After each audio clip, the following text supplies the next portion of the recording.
My name is Amy. I'm a 34-year-old office worker.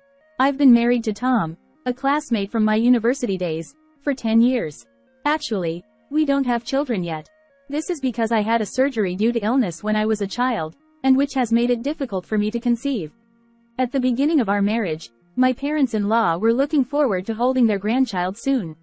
Of course, it has to be a boy. He'll be the son and heir. That's right.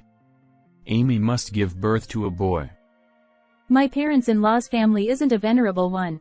My father-in-law is an office worker, and my mother-in-law is a typical housewife. Although my husband is the eldest son, he is always a bit absent-minded. I remember the day vividly when my parents-in-law got upset and came to my house. That was just after we told them that we were thinking neither to inherit their house nor live together. They came to our house again and again, shedding tears as they tried to persuade us, so it was quite a struggle to make them give up. However, I explained that in order to live with my in-laws, my husband would have to quit his current job and it would be difficult for him to find another job as a regular employee with the same treatment due to the recession. Despite this, my parents-in-law insisted they could introduce someone who could help him find a job and urged us to come over. My husband seemed astonished and said to them, "If you keep pushing, I'll cut ties with you." For both of them, the statement from their own son seemed to be quite tough, and the discussion about living together ended there. However, it was a different story when it came to urging grandchildren. After years passed without having children, my mother-in-law finally reached her breaking point and began persistently contacting us. When will we ever get to hold a grandchild? We aren't getting any younger, you know. It's about time you start thinking about the future. I'm sorry, but there's nothing we can do about it. Even though I was asked, "When will you have a child?" I was the one who wanted to know the most. While our friends who got married after us were getting pregnant one after another, why couldn't we have a baby? Was it because of our unhealthy diet, or lack of exercise? Though I looked back on my habit, the reason was unclear. Recently, my husband and I went together for a consultation at a fertility clinic, but no specific cause was found. If there had been a cause, there might have been a chance of pregnancy through treatment. However, the doctor also looked at the test results and was puzzled. There doesn't seem to be any major health issue that specifically hinders pregnancy. It might just be a matter of timing. Why don't you wait and see how it goes for a while? Even if the doctor said so, I'm already 34. The older I get, the more difficult it is to be pregnant. When I told that, the doctor suggested an advanced treatment. However, that treatment costs a couple $100,000 per session. Whether to undergo the treatment or not eventually became a discussion with my husband. Every night as I got into bed, I've started researching about the treatment, and it often led to sleepless nights. We decided to take our time and consider whether it's really better to undergo the treatment or to continue our lives with just the two of us. However, it's not just my mother-in-law who didn't allow it. My sister-in-law, Nancy, often teamed up with my mother-in-law to speak ill of me. On that day, when I finished work early and was about to go shopping, suddenly my phone rang. It was from my sister-in-law, Nancy. "Hello? I heard from my mom. You're having trouble having a baby, aren't you?" "Yes, that's right." "Hey, Tom is the heir to this house. Don't you understand how serious it is if you don't have a boy? How long are you two going to fool around? You have to start thinking seriously about the future." "We're not fooling around. We're seriously considering it ourselves. Please don't pressure us like this." I couldn't understand why I had to be told such things. What's even more unforgivable is that all these phone calls and remarks were made when my husband wasn't around. That's why my husband had no idea he's being subjected to such heartless words from both of them. Since they kept calling repeatedly despite being at work, I told her not to call me during the day unless it was an emergency. As soon as she heard these words, my mother-in-law erupted in anger. What are you saying? Not having an heir is an emergency. It's because you're always working so much that you can't conceive. She yelled so loudly that people around us could hear, and they started looking at me with disapproval. That's enough. Anyway, I'm going to hang up. Feeling uneasy, I hurriedly ended the call, but it was already too late. "Can I have a moment?" I was suddenly called by my boss and we had a discussion in the conference room. "Lately, you have been getting a lot of calls during work hours. Isn't it inappropriate for everyone to keep answering personal calls while on duty?" I'm terribly sorry. I'll make sure to explain to my mother-in-law about this. "If it's an emergency, it can't be helped. But it doesn't seem like that's the case. Right? If it continues, I'll have to report it to the president. Being cautioned by my boss and looked at disapprovingly by those around me, I felt mentally exhausted. Even my colleagues with whom I had been close seemed distant, and I found myself eating lunch alone more often. Despite working diligently, I couldn't understand how things had come to this. Before I knew it, I had lost 11 pounds in weight. I had a poor complexion due to the inability to eat, and I had been feeling unwell for a while. Even the colleagues who had been distant before seemed to realize the severity of the situation and suggested taking a break from work. However, I was in no condition to even listen to their advice properly. After I got home, I sat alone in the dark room, shedding tears without even turning on the lights. My husband found me when he got home in such a state, hurried to my side. What's wrong? What happened? He dropped his bag and rushed over to me. Upon seeing his face, I felt reassured and suddenly burst into tears. I continued crying until my voice became hoarse, and throughout, my husband was gently patting my back. After I calmed down from crying, I told my husband everything that had happened. I explained how my mother-in-law repeatedly called me during work, urging me to have a child, and how my sister-in-law would join in, pressuring me to have a successor. I didn't hide anything, even mentioning how I received a scolding from my boss because of the frequent calls during work hours.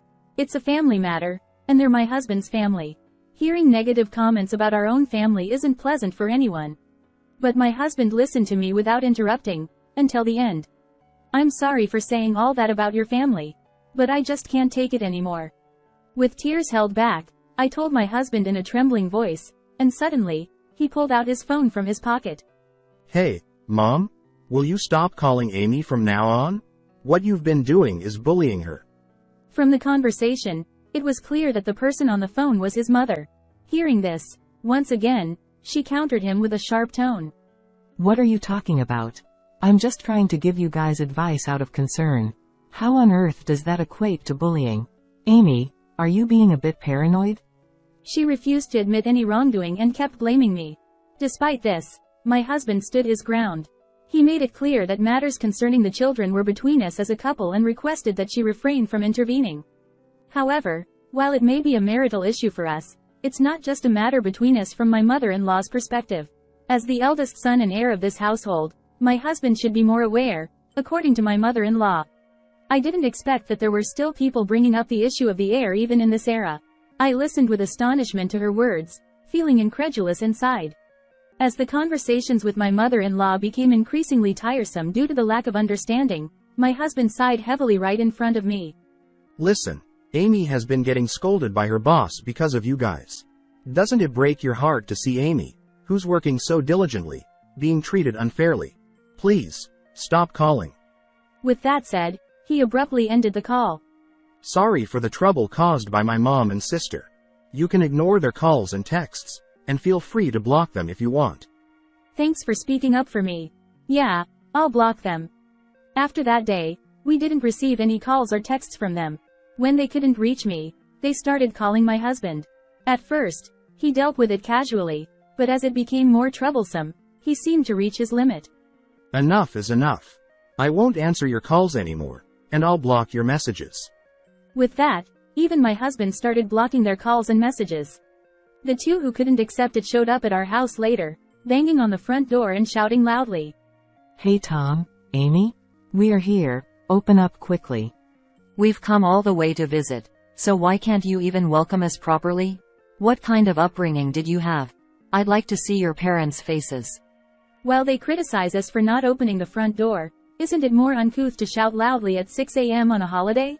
My husband was awakened by the commotion, and was quite angry, not only because he had just woken up but also because his mother and sister had been making noise outside since the morning. Enough already. Do you know what time it is? If you make any more noise, I'll call the police. Just mentioning the word, police, might make many people hesitate and stop their harassment, wouldn't it? However, even when they heard that, they didn't leave. Instead, they showed a stance that they wouldn't leave until they were let in the house. Thinking that it would be a considerable nuisance to the neighbors, we reluctantly unlocked the door. As the door opened, they casually kicked off their shoes and barged into the room. What do you think you're doing? Ignoring calls and messages, is this how you treat your real parents? Exactly. It's so disrespectful of you as a daughter-in-law. Especially when I came to share the news of my pregnancy. What? Pregnant?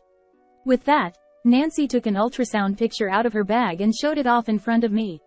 Nancy, who got married last year, had conceived a baby with James. My mother-in-law proudly mentioned it was her first grandchild and boasted about it to me. Congratulations. Take care of yourself during this important time, I said. Nancy smirked and said, You must be feeling jealous that I got pregnant first, right? I didn't particularly feel jealous, but there was a slight tinge of envy. However, since many friends who married after me were already giving birth, I had grown accustomed to being overtaken. Still, Nancy's constant boasting with a smirk on her face didn't exactly warm my heart. Probably Nancy's pregnancy had shifted my in-laws' focus. My husband's mother had simply stopped bombarding him with incessant calls. However, my mother-in-law seemed a bit disappointed that the baby turned out to be a girl, as she had her heart set on a boy initially. Nevertheless, I think it was happy that they had come to see us. When my husband expressed this sentiment to them, my usually opinionated mother-in-law fell silent. We hadn't given up either. We kept going to the hospital repeatedly, continuing with the treatments. Sometime later, we knew that Nancy had given birth. Looking at the photos, the baby had fair skin and sparkling eyes, undeniably adorable. After things settled down, family members gathered so my husband and I attended with a gift to celebrate. Seeing the baby peacefully sleeping in the corner of the crib, I couldn't help but smile. Oh, how adorable she is. Her eyes look just like Nancy's. Tom remarked. James approached us while we were conversing and asked if we wanted to hold the baby. Holding the baby with unfamiliar hands, I was first surprised by how light she was. Watching her sleep so peacefully in my husband's arms, I wondered if we would feel such endearment if we had our own child. At the dinner table, the conversation naturally turned to the baby, and once again, our situation was brought up by relatives. You've been married for years now. Why haven't you had children? Being parents is what makes you complete. You need to become parents soon to reassure your own parents. Such remarks pierced my heart, leaving me feeling uneasy. As I struggled with the conversation, Tom, who was sitting next to me, responded. That's true, but having a child is a blessing. We want to be well prepared whenever the baby decides to come. As my husband responded with a smile, they didn't pursue the matter further. But, 2 weeks after meeting Nancy's baby, a miracle happened to us. Surprisingly, we found out that I was pregnant. Despite years of struggling with infertility, both my husband and I were overjoyed at the long-awaited pregnancy. However, since it was still early in the pregnancy and I was not yet in the stable phase, we decided to not inform our parents until the stable phase came. Shortly after learning about the pregnancy, morning sickness set in, and I experienced several days of poor health. I couldn't manage household chores properly, and even going to work became challenging. When I consulted my boss about it, they suggested taking a break until my health improved. Considering my long history of treatment, those around me refrained from urging me to go to work. Grateful for their consideration, I decided to take a break until my health improved. My husband, despite being busy with work, actively helped with the household chores. Are you okay, Amy? I got something light that you might be able to eat. Do you think you can eat it? Thank you. I can't believe how nauseous I feel. It's tough. I'll do my best to make you feel more comfortable. Thank you. My husband was very kind, taking care of me and actively assisting with household chores despite being busy with his own work. He did everything without complaint, allowing me to rest assured and relax during this difficult time. 4 months into the pregnancy, the baby was growing well, and my belly had started to swell slightly. Just when I was about to inform my parents, my mother-in-law and sister-in-law caused a huge incident. It happened when my husband and I were visiting our hometown together. Since my parents' house was in another prefecture, we drove for 2 hours one way. Dad, Mom, I have a baby in my belly now. It's the long-awaited pregnancy I've been waiting for. When my parents learned about my pregnancy, they were overjoyed. Especially my mother, who knew how much I had struggled, shed tears of joy. Although she hadn't mentioned it, I'm sure my mother had been eagerly awaiting a grandchild. Congratulations. Take care of yourself during this crucial time. Thank you. We plan to visit again when it's time for giving birth. We stayed overnight and returned home the next morning. When I tried to unlock the front door, our nosy neighbor, Mr. Ollivander, from down the street, showed up. He wasn't a bad person, But once he got involved, he tended to stick around, making him a bit of a hassle. As I looked at his face, he seemed troubled about something. Can I have a word? Sure, what is it? From your house, the crying of a baby was quite loud yesterday.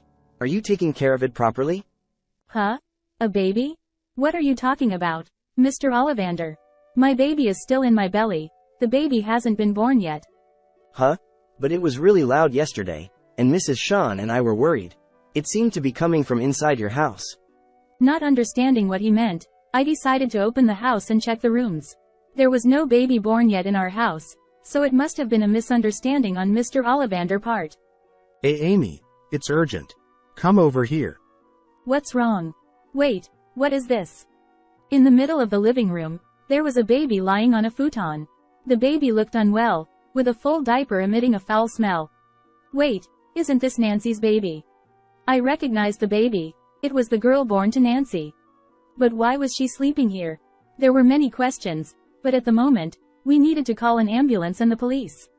My husband and I made calls, and within about 10 minutes, both the ambulance and the police arrived. The baby was quickly taken away by the ambulance, and during that time, my husband and I were asked by the police.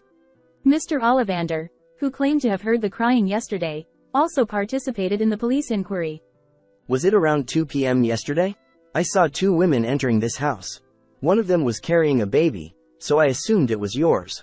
The crying was quite loud, echoing outside. We left for my parents' house yesterday around 10 a.m. Besides, as you saw, our baby hasn't been born yet. Those 2 women were probably my mother-in-law and sister-in-law. To be sure, we tried calling my mother-in-law and sister-in-law, but couldn't reach them. So, my husband called Nancy's husband. Unexpectedly, we got shocking news. Nancy and my mother-in-law were apparently on a trip to South Korea together. Nancy mentioned that our daughter was supposed to be with you, Amy. That's why I didn't make any confirmation calls. I never imagined this would happen. They probably assumed we'd be back that day, so she left the baby. They never expected us not to return during the day. I quickly told him the hospital information and he said he would head there immediately. After explaining the situation to the police, they said they would ask my mother-in-law and her daughter upon their return and left my house. After the police left, anger began to well up inside naturally. I couldn't forgive leaving their child alone in such a room just because they wanted to have fun. My husband and I headed to the hospital where the baby was transported. The doctor informed us that while the baby was weak, there were no life-threatening issues, and she could likely go home in 2 to 3 days. Oh, thank goodness. I was so worried about what might have happened. Amy, Tom, I'm truly sorry for what happened. Nancy's actions led to a terrible incident. No, we're just relieved that nothing serious happened. However, there are still lingering mysteries. One of them is how they managed to break into our home. Neither my husband nor I have given out spare keys to anyone. How could they have possibly gained access? Regardless, we need to change the locks as soon as possible. I'll contact a locksmith to come over. Yeah, let's do that. But, will only changing the locks truly solve the problem? As long as they know where our house is, they might come back again. Fortunately, the house was company owned, and we've been considering buying our own home when we have kids. I should discuss it with my husband and we should consider moving to a different location until the house is ready. Sometime later, I received a call from James. He informed me that upon their return to Japan, they were immediately taken into police custody for questioning. Apparently, they had assumed that I would take care of her baby, so they left at home. They never expected that we weren't supposed to come back. They were taken in by the police on suspicion of child abandonment. However, they seemed unwilling to accept responsibility. I'm not guilty. Amy is the one at fault. She didn't take care of her in my place. I'm innocent. Exactly. We never thought they would leave the house unattended. They didn't inform us beforehand. They are at fault too. They persisted in blaming me for not taking care of the baby, insisting they had done nothing wrong. Even the police officers conducting the inquiry were astonished by their selfish opinions. As for how they managed to enter my house, it turned out that during a previous visit, my mother-in-law found a key in the entrance. Then, she secretly took it and had a copy made without my knowledge. Assuming I had simply misplaced the key, I hurriedly had a spare made. I never imagined they would secretly duplicate the key. In addition to child abandonment, they were arrested for unlawful entry into the residence. Later, my father-in-law and James came to our place to apologize for what they had done. However, as long as we stayed here, there was no doubt they would come back again. You can't live here with peace of mind as it is. Yeah, maybe it's best to move out as a result of this. With that in mind, we decided to move. Luckily, we found a new company housing soon, and we moved there. Moving while pregnant was tough for me, but we managed with the help of our parents and relatives. It was a short period until the new house was built, but the fear of they coming back was unbearable. After the move, sometime later, my mother-in-law called. It seemed that she and my sister-in-law had come to the previous house, but it was after we had already moved out, so they called angrily. What's the meaning of moving without even informing us? We were planning to visit. I didn't ask you to come. Don't you have something else to say? After causing such an incident, shouldn't you apologize to me? That's not our concern. It's your fault for not telling us you'd be away. To still claim innocence at this point was beyond belief. I was not just angry but also bewildered. I see. Well, we'll never see eye to eye. Then, goodbye. Wait. There's something important I need to discuss with you today. What is it? Both Nancy and I have been kicked out by your father-in-law, and we have nowhere else to go. Nancy might lose custody, and we won't even get to see the baby. We're homeless now. So, can you let us stay with you? What? It seems that they were cut off by my father-in-law and brother-in-law and lost the place to live. They tried to seek help from us and went to the house where they used to live, but it was already abandoned. They must have been calling out of desperation. However, I couldn't bring myself to live with people who could cause such an incident without any remorse. I'm sorry, but I can't live with you guys after what happened. I'm about to give birth soon, and I want to spend my time peacefully. Having you both around would disrupt that peace. Goodbye. Wait a minute. After hanging up, I blocked their calls and messages, including my sister-in-law's. When they couldn't reach me, they bombarded my husband with calls, asking to live with us. However, my husband made it clear that we couldn't accommodate them either. With nowhere to go, they seemed completely stunned. Later, they ended up in an old apartment, juggling multiple jobs to get by. However, they struggle with interpersonal relationships wherever they go and constantly changing jobs. Also, they're tight on money and they argue almost every day. On the other hand, I welcomed my long-awaited baby into the world. Holding my child in my arms fills me with indescribable love and warmth. I'm sure that there will be challenges. I am determined to work together with my husband to make our child happy. How was today's story? Don't forget to subscribe to the channel. Until next time, take care.